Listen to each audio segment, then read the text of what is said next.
This is Terrence Andre Banks from Information Age Financial Solutions coming to you with an article for Wall Street and Parade. Not a site that I visit at all. Just found out about it, stumbled across it.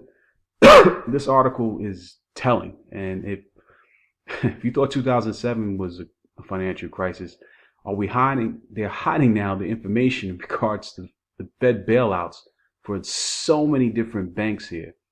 Again, I'm just finding out this information just like you are, and I had to put this on the channel itself. It's staggering how many bailouts were given to emergency repo loan bailouts. And it's just not some, different banks that you're not being aware of. It's the large ones that you are aware of. Wells Fargo's in this, Citigroup, Stonegate, Morgan Stanley, Bank of America, Goldman Sachs, HSBC. Look, the names going on and on. I'm going to put a link inside the description. I'm going to dive right into this article. It's definitely one that you need to pay attention to. And it's by Pam Martins and Russ Martins. It's January 7th. 9 days ago, the Fed released the names of Wall Street's trading houses that had borrowed a cumulative total of $4 trillion emergency and repo loans from the Fed during the last quarter of 2019.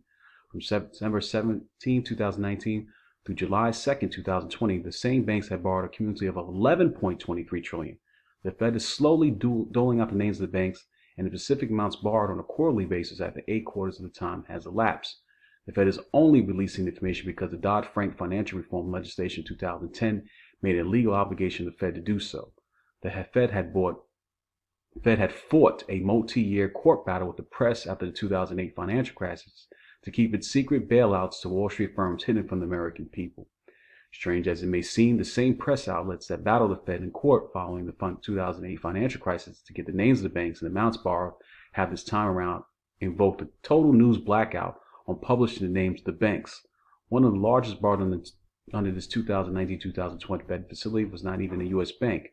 On October 8, 2019, the Fed conducted a one-day overnight repo loan operation offering 37.5 billion Deutsche Bank securities.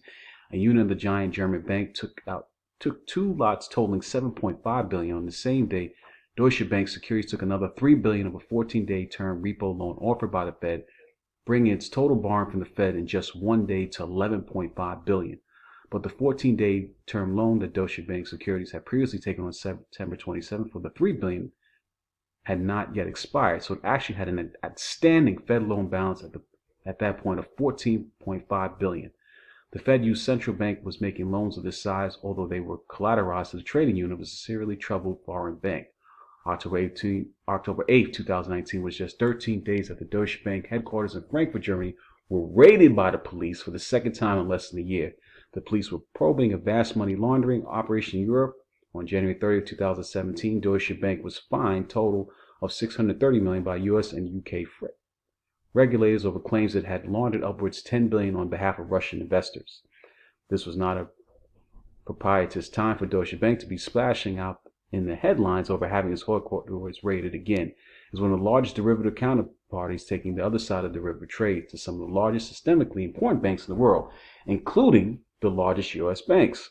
In June 2016, the International Monetary Fund released a report that found that Deutsche Bank posed the greatest threat to global financial stability than any other large banks in Europe. As the graph above illustrates, many of the banks showing the largest interconnectedness with Deutsche Bank were the identical banks whose trading units were borrowed from the Fed's emergency repo loan facility in 2019-2020.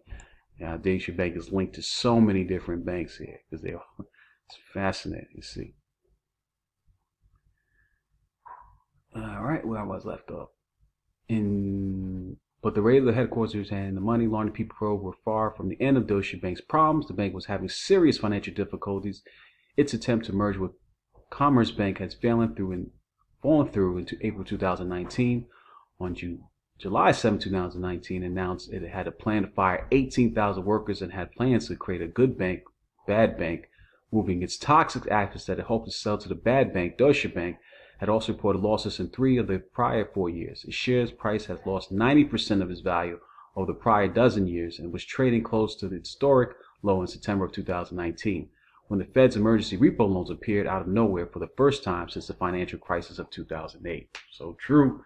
The Monday After the emergency repo loan operations began, Deutsche Bank announced that it would be moving clients and staff from its primary broker unit that made loans to hedge funds to BNP Paribas, along with its electronic trading operations.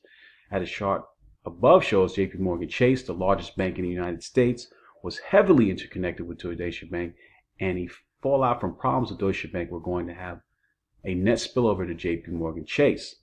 JP Morgan Chase trading unit, JP Morgan Securities, became one of the largest borrowers on the Fed's emergency repo loan facilities in 2019. We know what happens in 2020 under the Fed begins releasing names of the banks and the dollar amounts borrowed on or about March 31st of this year. There was also a correlation between the plunging price of JP Morgan Chase's share price and Deutsche Bank's plunging share price during some of the worst trading sessions in March 2020. For example, the chart below shows that the Friday, March 27, 2020, the S&P closed down only 3.37%, while the shares of both JP Morgan Chase and Deutsche Bank lost over 7%, which was far in excess of JP Morgan's peer banks, Bank of America, Citigroup, Goldman Sachs, ticker, and Morgan Stanley, ticker MS.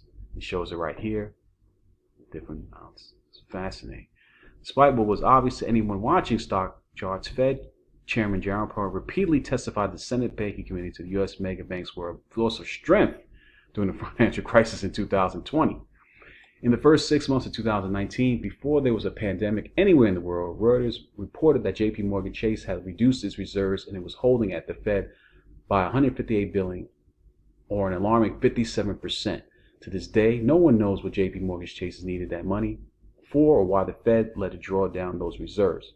The Financial Crisis Inquiry Commission, the official government body that examined the underpinnings of the 2008 implosion on Wall Street, said this is about the role of derivatives in the crisis. The existence of millions of derivatives contracts of all types is systemically important financial institutions, unseen and unknown in this unregulated market, added to uncertainty and escalated panic, helping to precipitate government assistance to those situations. Despite this acknowledgement, the derivatives played a central role in the worst financial crisis of 2008 that U.S. had seen since the Great Depression. Neither the Fed nor Congress nor the banking regulators have stopped these banks from holding tens of trillions of dollars of derivatives with questionable counterparts on the other side. Even worse, in the U.S., derivatives are held all at the federally insured banking units of the mega banks, which are holding deposits from mom and pops across America. Wow. This article is fantastic. I kind of read it quickly. I might even skipped over a paragraph because when I'm going back and looking at this chart of how many banks are interconnected from Deutsche Bank's fallouts, it's staggering to say the least. This video has been any value to you. Please subscribe, leave some comments, hit the like button, share this video. And to my next video for Information Age Financial Solutions, I'm out.